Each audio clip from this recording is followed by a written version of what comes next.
करोड़ पका rescue centre crore पका में किसी भी हंगामी सूरत हाल से निपटने के लिए रेस्क्यू एहलकारों में ट्रेनिंग दी गई। मजीद देखते हैं हसनैन खान की इस रिपोर्ट में। जी बिल्कुल, रेस्क्यू सेंटर करोड़ पक्का में नागहानी सूरत हाल से निपटने के लिए ट्रेनिंग कैंप का इनेकाद किया गया। ट्रेनिंग में medical, flood relief, fire camp और लॉन्चिंग कैंप लगाए गए।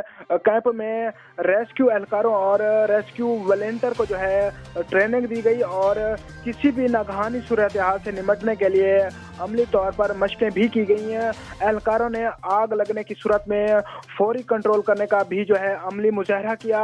रेस्क्यू सेंटर इंचार्ज अहमद शेर का कहना था कि कैंप का मकसद रेस्क्यू टीम की एक्टिविटी को जो है चेक करना है। शहर और देहाती इलाकों में रेस्क्यू वॉलंटियर को जो है ट्रेनिंग दी जा रही है। रिलीफ कैंप में किसी भी नागहानी सूरत हाल से निपटने के लिए जो है लगाया गया है।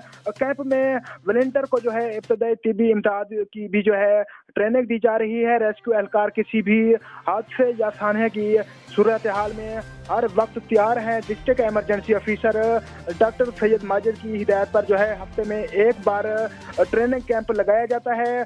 कैंप के इख्तिताम में जो है कोरोना वायरस से जो है बचने के लिए जो है दुआ भी कराई गई। जी।